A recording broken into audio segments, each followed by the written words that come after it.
So everyone, you're all very welcome to this Belfast Summer School lecture. And our speaker today is Professor Elton Barker. You're very welcome, Elton. Delighted to have you here. Well, Elton is Professor of Greek Literature and Culture at the Open University. And of course, I have to say that the Open University is an institution which has a special place in my heart. And I know we have a lot of OU students and graduates on our courses. So Elton has written widely on epic and historiography and tragedy. And with Joel Christensen, he's the co-author of A Beginner's Guide to Homer, and that is highly recommended. He's also published a monograph on Homer's Thebes. And since 2008, he has been developing digital methods and annotation tools for the study of historical geography. In 2019, he co-founded the Pelagios Network Association for linking online resources about places. So without further ado, today Elton is going to speak to us about Swift-footed Achilles, tradition and innovation in Homeric epic. Over to you, Elton. Thank you so much, Helen. Thank you, everybody, for turning out on what is probably going to be a very hot day or hot evening for everybody out there. I've got my glass of water next to me. I hope you all are well watered up too. Let me share my screen. I don't really have much to share. I just have a handout, which many of you will already have. I think Helen circulated the handout rather annoyingly, as speakers want to do. I've changed things slightly. It's going to look more or less the same handout as you have, just the passages jigged around a bit, so you can kind of see the fault lines in my argumentation, as you can see the bits that I've been worrying about a lot.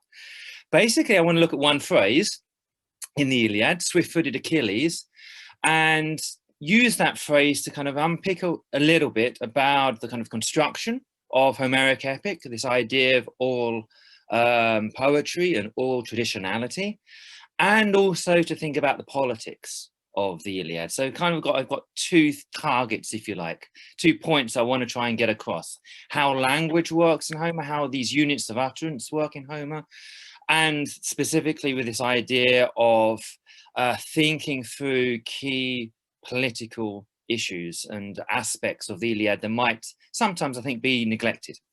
So this is, as I said, passage one on the handout, which is the same with all of my versions, is the first usage of Swift-footed Achilles. This is lines 57 to 58, right at the beginning of book one. So it's there as a kind of a headline. After taking his stand among them, he spoke to them, Swift-footed Achilles.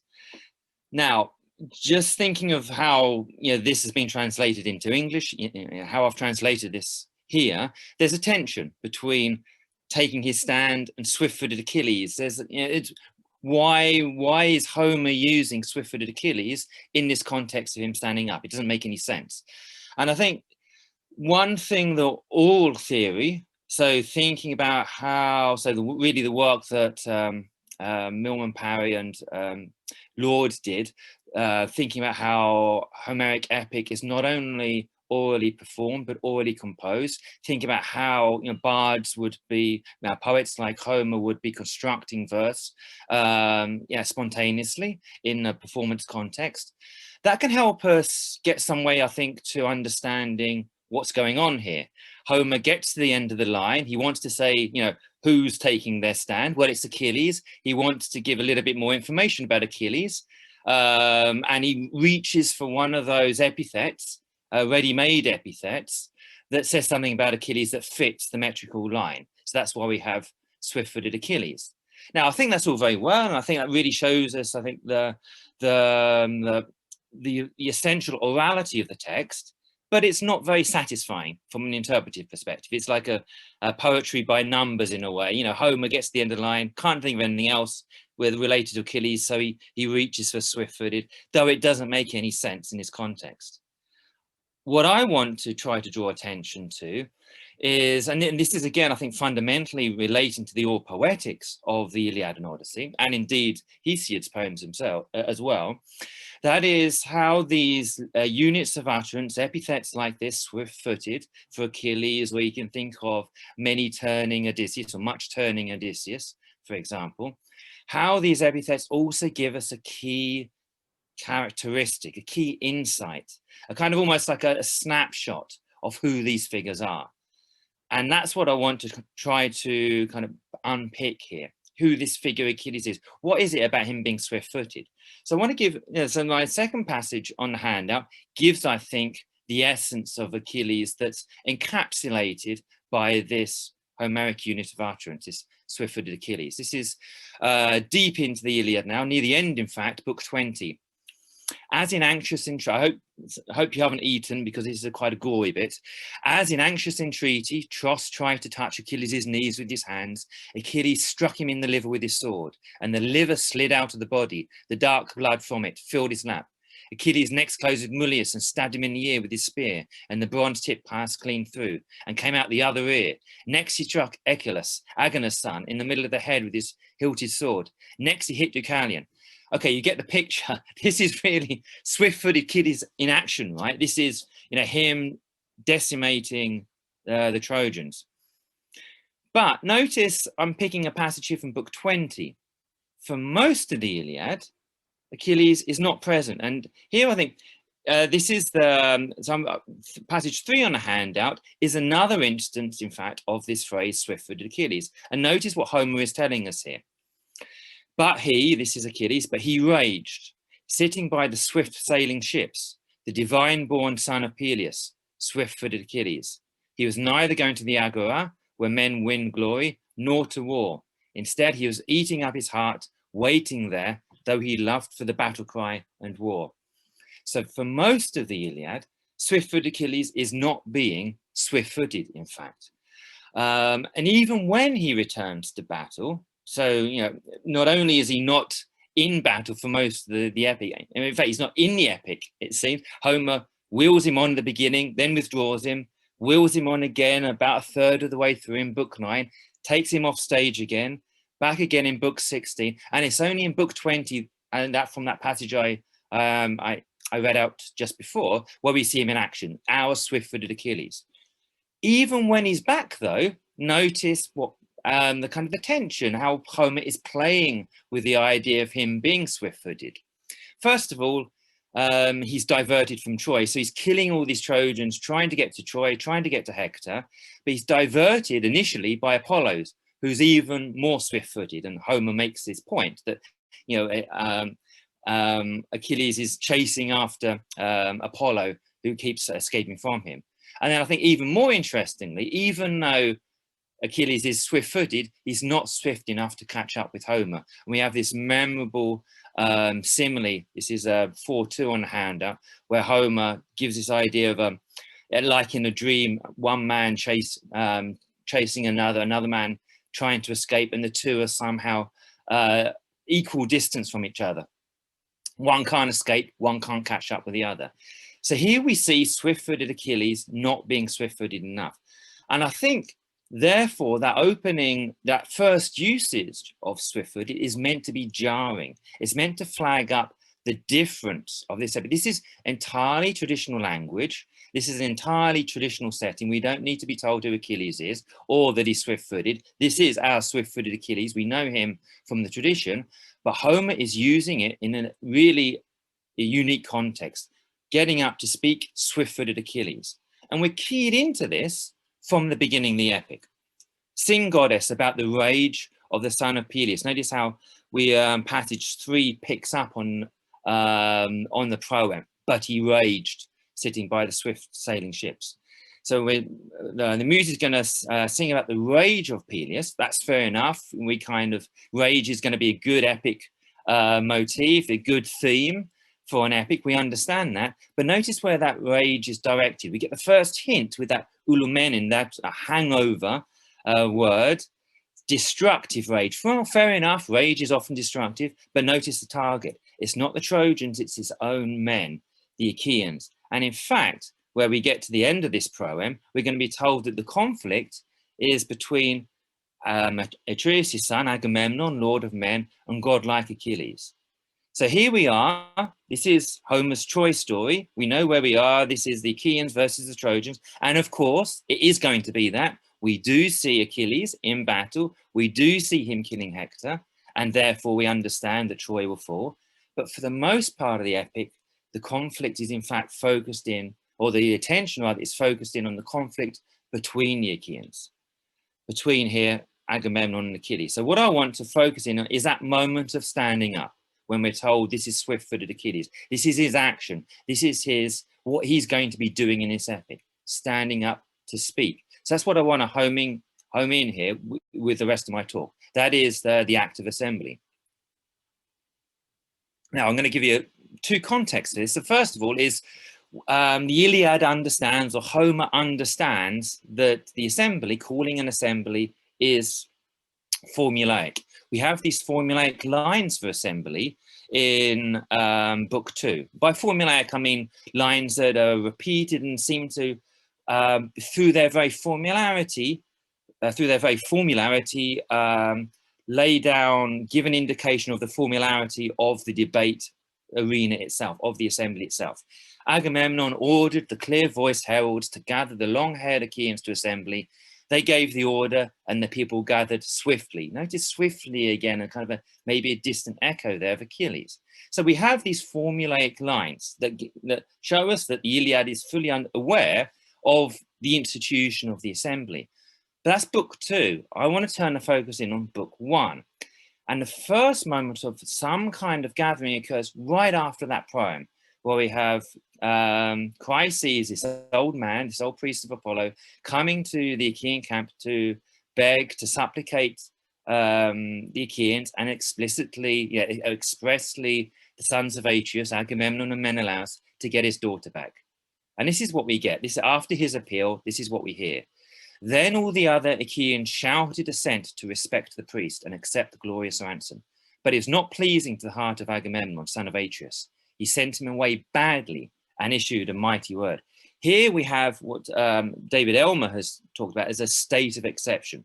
This ephimesan, the Achaean shouted assent, is unique. We don't get it anywhere else in the Iliad. Therefore, we don't really know how to translate it. It's an issue. It's meant to be a problem. And notice the problem. It's a split between the people, the Achaeans, and their leader, Agamemnon. And of course, it gets worse because behind the priest, Chryses, is Apollo. Apollo sends the plague on the Achaeans, and the Achaeans start dying. And it's in response to that that we get the founding of the assembly. This is passage 7 on the hand, that's 7:1. For 9 days, the god's arrow fell on the army. On the 10th, he called the people to assembly, the Laios, Achilles, that is. Notice that the name is the last on the line, Achilles, not Agamemnon, interestingly. For the white-armed goddess, Hera put it into his mind, for she cared about the Danaians when she saw them dying. And here I just give you a brief glimpse of what Achilles says in that opening speech. But come, let us ask some seer or priest. Why some seer or priest? Well, because there's a plague. We understand the cultural framework here is that Apollo must be the cause. So therefore, a seer or priest may know what's going on. So we have Achilles calling the not Agamemnon. Hero going to Achilles, not Agamemnon, not the leader of the people, but Achilles. I want you to kind of hold that in your minds. Now, what's going on with the assembly anyway? We get this very brief line. He called the people to assembly, the Laios to assembly. We then have him inviting someone to speak who may know what's wrong. Someone does stand up to speak. That is Calchas, the seer. But notice what he says. This is 7:2 on the handout. Achilles, you order me to speak, and I shall speak, but only if you defend me. For I think a man's going to get angry, a man who rules greatly over the Achaeans. Not very subtle here, I think, suggesting that it's Agamemnon is going to get angry. It doesn't name any names, but we all understand it's Agamemnon. And even if we had any doubts that it's Agamemnon, look what the king says in response to Calchas eventually. So I've cut a bit out. I'm going to come back to the bit I cut out in a second. This is 7:3, the king's speech, Agamemnon, seer of evil, never yet have you said anything I like. Always bad stuff is dear to your heart to prophecy. Nothing good have you spoken or accomplished. This is a really angry speech and not a very nice speech. And look what he says at the end. I wasn't willing to accept the shining ransom for the girl Chryses since I really wanted to have her at home. And let me tell you, I think more of her than Clytemnestra, my wedded wife. Now, Homer is well aware of the rest of the tradition. And I think this can only be an ominous echo of what's going to be waiting for Agamemnon at home with precisely this attitude. But that's perhaps another story to tell. What I want to keep focused on is what's happening here with the assembly. We have Achilles inviting someone to speak who knows what the problem is. Calchas says, yeah, sure, I will tell you what the problem is, but you'd better defend me. What Calchas was going to say was going to displease the king. And we see the king's displeasure, but the king's displeasure only goes that far. He doesn't in the end lay hands on Calchas, because Achilles, and this is passage 7.4 in a handout, basically gives Calchas that ability to speak truth to power. So, you can say whatever you want, I'm going to protect you. So what we see here, what I would suggest we see here at the beginning of the Iliad, is not only conflict between the Achaeans, that is to say between Achilles and Agamemnon specifically, not only Achilles, swift-footed Achilles standing up to speak in the assembly, but Achilles founding the assembly. And I think a very important aspect to that foundation, us seeing what that means, us seeing, if you like, what the parameters of being able to speak in the assembly can be. That sense of being able to speak for the people, to address a critical problem that's addressing the people, and to speak without fear that someone more powerful than you, say the king, is going to suppress that and to suppress your freedom of speech, if you like, in this context. And we see here, this is the last passage under 7, we see here a very close symbiosis between Achilles, the hero, and his people. He speaks on behalf of the people. It's not just about him, it's about how we have done this stuff. We don't know of any common goods. What we seize from cities has already been distributed. It's not becoming for the people to call back things once given. So here we see a sense of Achilles as standing up, not only for the right to speak, but also that a very important aspect of common distribution of stuff after cities have been sacked. A very important common principle so far. But there's also an important singularity to Achilles that continues the assembly, that makes him a problem in the assembly too. So notice very quickly how Achilles, once obstructed by Agamemnon's own intransigence and his own sense of worth, how Achilles' we slips to an I very quickly. So from that we've done this to I've put in all this labor. This is under 8.1 on the handout. I've done this, I've done that. And you really get a sense actually of not the divine Achilles, but an Achilles who is very much putting his life at stake every time he goes into battle and getting his hands muddied and blooded. We also see him abuse the king, wine sack with a dog's eyes and a deer's heart. People devouring king. This is very, very strong stuff. And strong, tough stuff too in terms of language is that he swears an oath. At the end of the assembly, he swears an oath that he's not going to fight until the Achaeans come and beg him to fight again. And not only violence in words, but violence in actions. He goes for his sword. So all of these aspects too, I think, are interesting in the context of an assembly, a first assembly, if you like, in this epic tradition. The sense of what can be done in the assembly, why an assembly is a good thing, and also what can't be done in the assembly. And it's interesting that you're evolving around the same character, Achilles.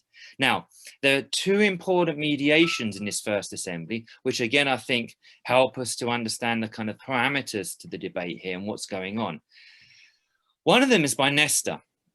And this is the narrator's introduction. This is the first time the narrator's really given us a lengthy speech introduction because it's important. The rest up until this point, it's been very speedy one-line introductions. Between them, sweet-voiced Nestor arose, the clear speaker of Pylos, from whose tongue words flowed sweeter than honey. In his time, 2 generations of men had already perished. The sense that Nestor is somehow representative of a tradition. He's seen it all before. This makes him a perfect mediating voice. And note too, the language that Homer uses very closely recalls Hesiod's vision of the ideal king in the Theogony, the king who's who has honey poured on his tongue by the Muses. A very close correspondence between Homer's introduction to Nestor and Hesiod's ideal king. But it's to no avail. This is Agamemnon after Nestor's mediation. Yes, old man, all you've said is correct, but this man wants to be above all others. He wants to rule over all, be lord over all, and to give all orders, which I don't think any will obey. And if the everlasting gods have made him a spearman when they allowed him to speak abusively, and divine like Achilles answered, interrupting here. So 2 points I just want to draw out here. First of all, Agamemnon totally loses it. And then notice that repetition of all, that kind of insistence that someone has dared to speak up to him. And they're kind of continually repeating words for all there. But most interesting is we have an example of interruption. An interruption in an oral poem. So Agamemnon's syntax breaks at this point. He hasn't reached the end of his point, and Homer brings in Achilles to finish off the assembly. Now Agamemnon has mentioned one thing here that's very important. He says that the everlasting gods made him a spearman and they haven't allowed him to speak abusively. Well, that's not quite right. Before Nestor intervened, we had Athena. And this is at the critical moment when Achilles has been angered so much by Agamemnon's sense of worth and authority that he goes for his sword. So this is 9-2 on the handout. While he was deciding in his mind and spirit, and he was drawing his great sword from its sheath, Athena came from the heavens. For the white-armed goddess Hera sent her, since she loved and cared for both in her heart. Standing behind the son of Peleus, Athena tugged his blonde hair, appearing to him alone. No other saw her. So we see here, you could say a policing of dissent. You can stand up to the king, you can speak back to the king, but you shouldn't be killing the king or indeed anyone else in the assembly. So there's a policing aspect here. But notice what Athena gives. There's a kind of a negotiation here for Achilles to give up going for his sword. Athena gives him license to verbally abuse the king. Come, leave off your strife. Don't take your sword in your hand. Instead, abuse him. And that's precisely what we got in those passages before, when I said we have violent speech. The kind of speech, again, that's probably not assembly appropriate, but Achilles has license to speak because of the gods, because Athena has come down, stopped him killing Agamemnon, but then giving him license to abuse Agamemnon. So there are tensions within this first assembly too, which I think makes it so productive as a way of thinking about what debate means and what it should mean.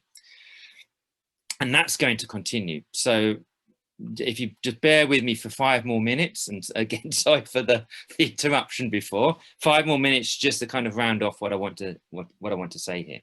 So we leave the two of them. This is passage 10 on the handout. The two of them standing apart, fighting with opposing words.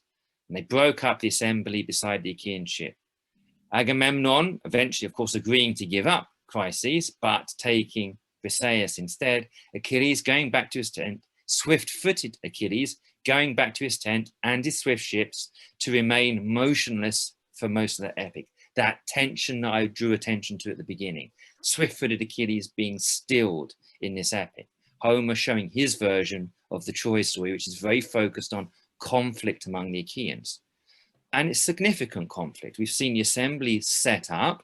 We've seen what you can do in the assembly, in many ways what you can't do in the assembly. And the rest of the Iliad, if you like, unpacks that. It continues the investigation, as it were. So I mentioned before in book 2, we get the formulaic lines that shows that the Iliad is aware of the formalization of the assembly as some kind of institution.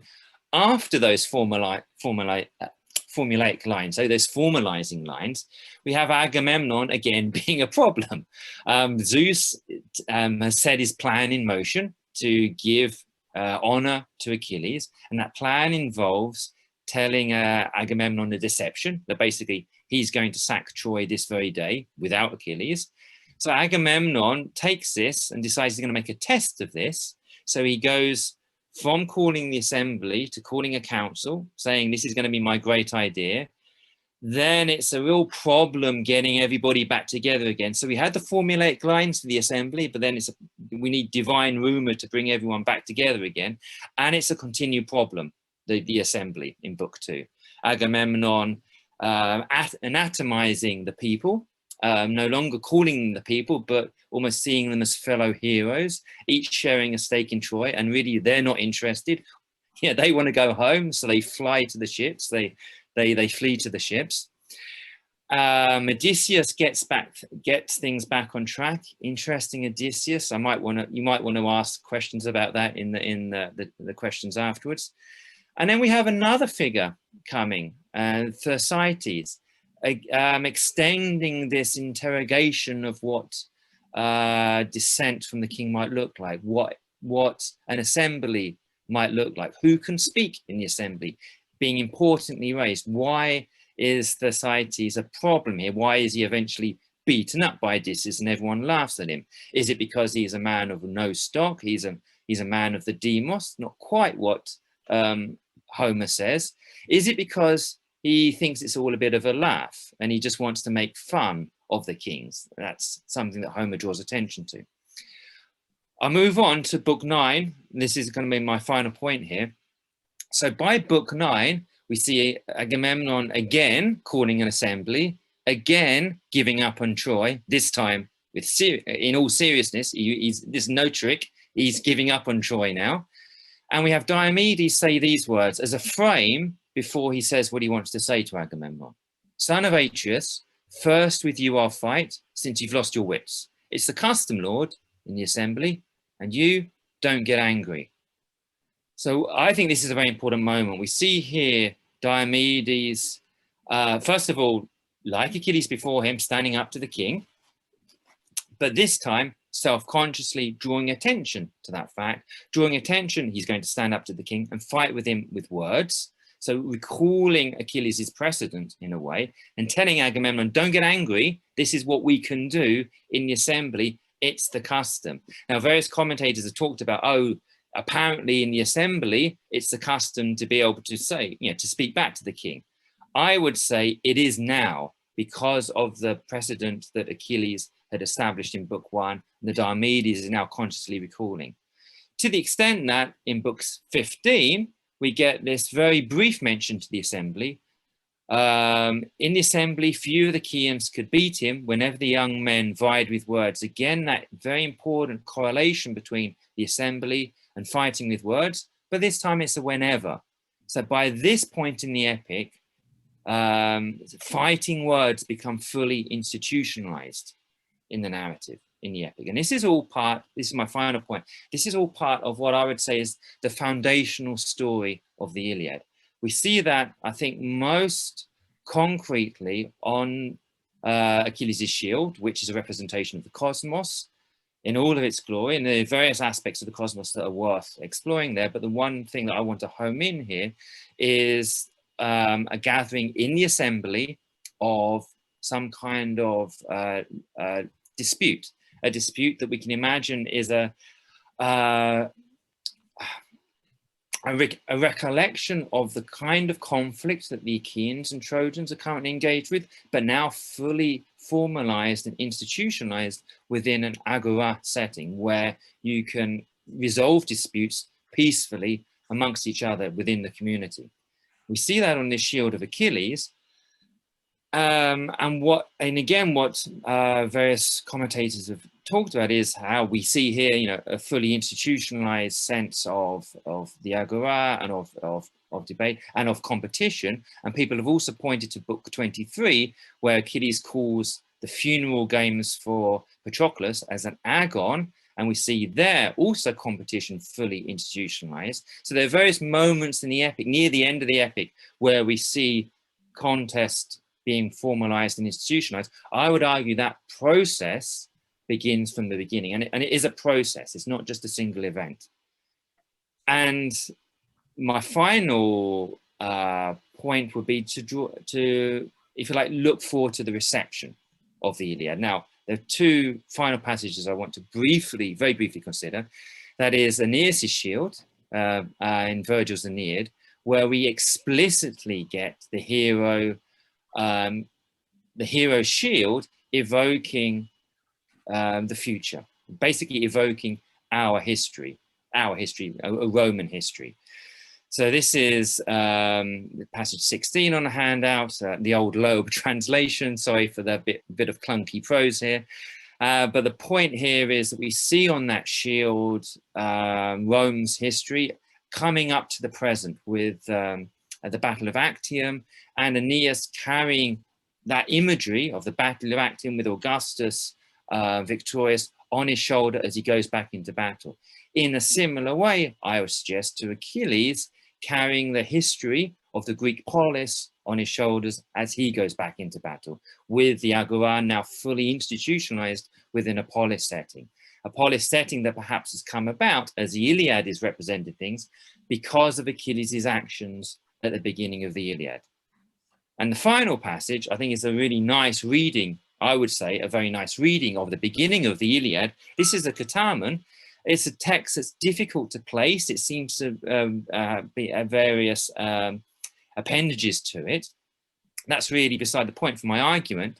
What I'm interested here is that this Katamon, which is a formalized reimagining of a competition between Hesiod and Homer, the two great epic poets, reconceptualized, and kind of almost as if it's in a, let's say, an Athenian agonistic setting. Being in wonder also at this is, so Hesiod has said has given some of his best poetry, and Homer has responded with some of his. Being in wonder also at this, the Greeks praised Homer, so far did his verses exceed the standard, and they ordered that he be given the victory, but the king crowned Hesiod. Now, what I find really interesting here is that dynamic, that the people praise Homer, but the king praises Hesiod because the king gets a good write-up in Hesiod, perhaps not so well in Homer, as we have seen. But notice also the language used. Epenun is the language from that echoing that first usage in the Iliad, that moment of exception that David Elmer has drawn attention to. So here I think we have a really nice reading of that opening moment of the Iliad, where the formalization of contest began, and we see it's, if you like, the end point here with the Katamon, suggesting that it's, you know, with its very name as the contest between Homer and Hesiod, carrying on that tradition of Homer. So what I've hopefully done, although precisely those two things I wanted to set out to do with the interruption of the power cut, which is to say a few words about the All Poetics and the resonance of one particular phrase, swift-footed, to show that it can be both traditional. It can, when you hear Swift-footed Achilles, you, as a member of the audience, you hear all of those other instances of when Achilles has been swift-footed on battle, killing Trojans and others perhaps, but also innovation in the way that Homer is innovating in his use by using that very traditional line to provide a jarring moment, to get us to think, hang on a minute, why swift-footed here? I'm hearing all this other stuff in my head where Achilles has been swift-footed, but it doesn't fit this context. What's going on here? And picking up on that point, the second idea that this is about the foundation of a political community, specifically the foundation of the place for debate, of the assembly, where you can contest in words with a king. Thank you for your patience.